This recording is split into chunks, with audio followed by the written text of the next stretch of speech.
trường của các bạn sẽ không hề bị ảnh hưởng. So, how do you decide? So first of all, what are you passionate about? So think about the things that you really care a lot about, because you're going to be spending the rest of your life doing this. Well, actually, you never know what direction you're going to go. So I majored in agriculture and I work for a university. And so really a lot of your experiences are going to shape how you move forward. And so you need to think about like what things are you motivate you and things that you enjoy. So the next thing is, what are you good at? So if you're really good at being creative, then maybe you want to think about going into digital marketing. And there are tests that you can take online that will show you like what you're good at and what careers you might want to consider. And so a lot of colleges and universities will have this for their students. I highly, highly recommend that you find one. If it's at the university that you choose, go into the career services office and take that test. It will really help you understand what you're good at, what you love to do, and then what majors you may choose based on those things. And you might find something that you hadn't even thought about before. Và nếu như các bạn cảm thấy cái việc lựa chọn chuyên ngành là khó quá thì tôi xin đưa ra những cái gợi ý sau.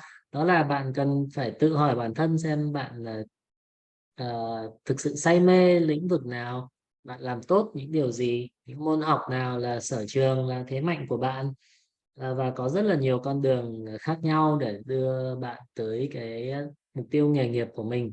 Và đôi khi bạn cũng không biết rằng bạn sẽ sau này bạn sẽ đi theo con đường nào, đúng không? Ví dụ như tôi thì trước đây tôi theo học chuyên ngành nông nghiệp, nhưng hiện tại thì tôi lại đang làm việc cho một trường đại học, đúng không ạ? Nếu như bạn là người sáng tạo thì bạn có thể lựa chọn những cái chuyên ngành như là digital marketing. Tức là bạn hãy tự hỏi là mình đam mê điều gì, mình có cái sở thích trên cái lĩnh vực gì, và bạn hoàn toàn có thể gửi thư cho các trường đại học để được tư vấn.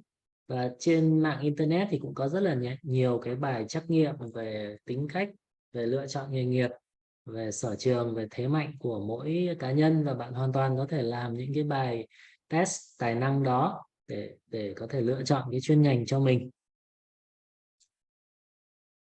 So the next thing that you need to think about are, what are your 5, 10-year and lifetime goals? So what do you want to do? Where do you see yourself?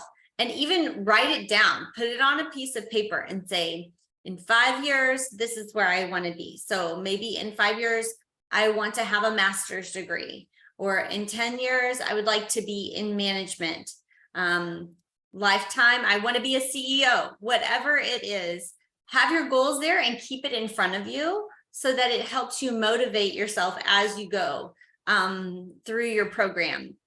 And also it kind of gives you a vision for, okay, this is why I'm doing this. I'm picking engineering. I know it's really hard, but this is where I want to be in 10 years. So I need to accomplish this part so I can get to this part. Also start looking at, what are the jobs available after graduation?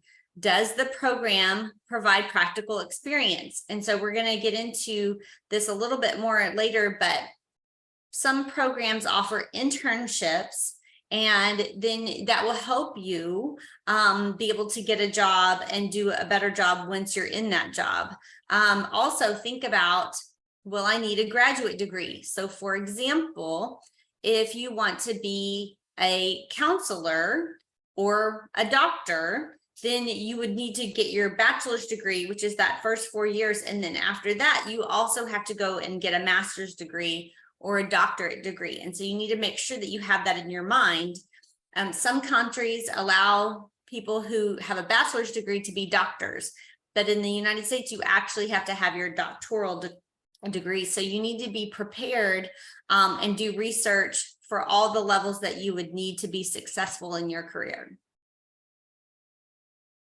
Và bạn cũng có thể lựa chọn chuyên ngành bằng cách là đặt ra cái mục tiêu cho tương lai, ví dụ mục tiêu 5 năm tới, mục tiêu 10 năm tới, và mục tiêu trọn đời của bạn là gì. Ví dụ như bạn có thể viết ra giấy rằng là mục tiêu 5 năm tới của tôi là muốn trở thành một thạc sĩ, hay là 10 năm tới thì tôi muốn trở thành một nhà quản lý, và xa hơn nữa thì trong cuộc đời tôi muốn mình sẽ trở thành một CEO, một giám đốc điều hành của một tập đoàn, đúng không ạ? Cái việc viết ra những cái mục tiêu đó thì sẽ giúp bạn có một cái động lực để thúc đẩy bản thân, cũng như là có một cái tầm nhìn cho việc học, việc lựa chọn chuyên ngành của mình. Khi mà lựa chọn chuyên ngành thì bạn cũng nên nghiên cứu một chút về những cái cơ hội mà ngành này mang lại, cũng như là những kinh nghiệm thực tế mà việc học cái chuyên ngành đó sẽ mang lại. Ví dụ như là bạn nên tìm hiểu xem là cái chương trình học tại ngành đó, tại trường đó có cho bạn cái cơ hội thực tập tại các tập đoàn, tại các công ty hay không, trong thời gian học cử nhân hay không, bởi vì điều đó sẽ tốt cho cái CV, cái việc làm của bạn sau này. Và bạn cũng có thể tự cân nhắc xem là mình có cần phải học các cái bậc học cao hơn không sau đại học. Ví dụ như nếu mà bạn muốn trở thành một nhà tư vấn, hay là một bác sĩ chẳng hạn, thì chắc chắn là bạn sẽ không thể dừng lại ở bậc cử nhân, mà bạn sẽ phải học tiếp lên các bậc học cao hơn. Ở Mỹ thì nếu như bạn muốn trở thành bác sĩ thì bạn sẽ phải học các cái bằng sau đại học, lấy được bằng tiến sĩ, làm nghiên cứu, làm thí nghiệm rất là nhiều. Do đó đây là những cái lý do, những cái gợi ý mà tôi đưa ra để bạn có thể cân nhắc lựa chọn chuyên ngành cho mình. So let's talk about some specific majors. So there is biology, chemistry, biochemistry. So these are some of the STEM majors. So these are going to be science, technology, engineering, or math. And with the biology, chemistry, biochemistry, you have research opportunities. So a lot of international students will go into research. So they are finding the cure for cancer. They're finding cures for Alzheimer's. This is very important research that the international students who go on to research facilities are doing to help the health of the whole world. So that's really exciting. I have a lot of students who go on to do research after they major in biology. It could lead to medical school, but one thing that you need to be careful about medical school in the United States is that it is very difficult to be admitted to a medical school as an international student in the United States. Because the medical schools get so much money from the federal government, they tend to admit US citizens and permanent residents. And so if you want to go to medical school in the United States, you're going to have to be very strategic in how you get admitted to medical school. Sau đây thì tôi xin giới thiệu về một số chuyên ngành phổ biến mà sẽ mang lại cho các bạn cái cơ hội nghề nghiệp rất là rộng mở tại nước Mỹ. Đầu tiên là phải đề cập tới những chuyên ngành thuộc khối STEM rồi, đó là những chuyên ngành liên quan tới khoa học này, công nghệ này, kỹ thuật và toán học. Ví dụ đầu tiên tôi muốn đề cập tới những ngành mà có thể dẫn bạn tới con đường trở thành một y bác sĩ trong tương lai, đó là những ngành như sinh học, hóa học và ngành hóa sinh. Những ngành này thì sẽ mang lại cho bạn rất là nhiều cơ hội để tham gia nghiên cứu khoa học ngay từ khi còn học ở cử nhân đại học. Bạn có thể tham gia nghiên cứu những cái công trình rất là lớn, như là nghiên cứu phương thuốc để chữa trị bệnh ung thư. Tôi có rất là nhiều sinh viên quốc tế bị hấp dẫn bởi các cái chuyên ngành liên quan tới chăm sóc sức khỏe này. Và tôi cũng phải nhấn mạnh rằng nếu như bạn chọn theo học ngành y tại Mỹ thì việc này đối với một sinh viên quốc tế là tương đối là khó khăn, bởi vì là ngành y ở Mỹ thì sẽ ưu tiên nhận học sinh có quốc tịch Mỹ, là công dân Mỹ, hơn là sinh viên quốc tế. Do đó nếu như bạn là một sinh viên quốc tế mà bạn muốn theo học ngành y tại Mỹ để trở thành bác sĩ thì con đường của bạn sẽ tương đối là khó khăn, và bạn sẽ phải có một cái chiến thuật rất là bài bản, rõ ràng để thực hiện cái ước mơ của mình. So another major is computer science or cybersecurity. There's lots of different job opportunities with this major, and you can also do lots of internships. And these majors are constantly changing and very much needed in the United States and in the world. Cái khối ngành tiếp theo mà bạn có thể quan tâm đó là ngành khoa học máy tính hay là an ninh mạng. Những ngành này mang lại cho bạn rất là nhiều cơ hội về nghề nghiệp, và đây là một cái lĩnh vực đang nổi lên, và bạn có thể có rất là nhiều cơ hội để tìm việc không chỉ tại Mỹ mà tại tất cả các nước khác trên thế giới. So in engineering, there's lots of different types of engineering. I think I've heard of one school offering like 30 different types of engineering majors. There's electrical, chemical, mechanical, aerospace. It requires a lot of math.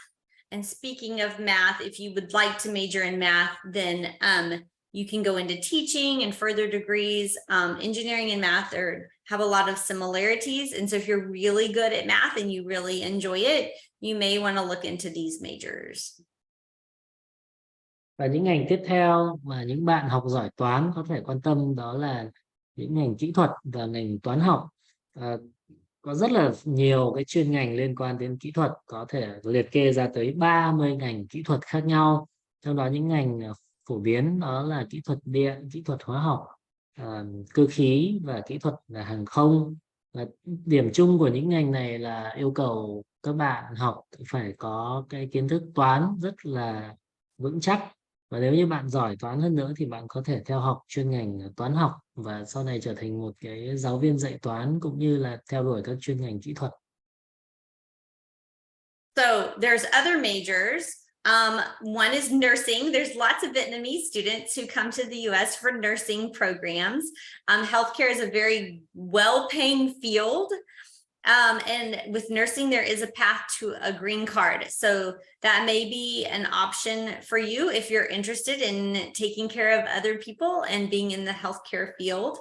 Education there's a huge need for teachers in the United States right now.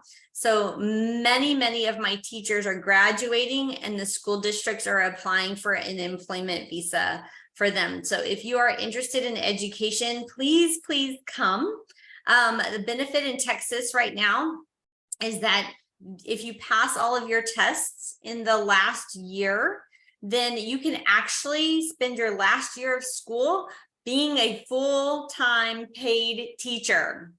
And so then you're still taking your classes, but you're getting paid as a teacher. That very last year, you're doing an internship, and then you graduate, and then you can do another year of teaching. So if you are interested in being a teacher, please come to Texas. We need you desperately. I can stop right there, Victor. Những chuyên ngành tiếp theo mà các bạn có thể quan tâm đó là ngành y tá, ngành điều dưỡng. Tôi biết rất là nhiều sinh viên Việt Nam tới Mỹ để học chuyên ngành điều dưỡng này, bởi vì những chuyên ngành liên quan đến chăm sóc sức khỏe sẽ mang lại cái cơ hội để được định cư và xin thẻ xanh cho các bạn tốt nghiệp đại học. Và một ngành nữa mà các bạn cũng nên quan tâm đó là ngành giáo dục. Hiện nay thì nước Mỹ thiếu hụt rất là nhiều giáo viên, và đặc biệt tại Texas thì chúng tôi rất là cần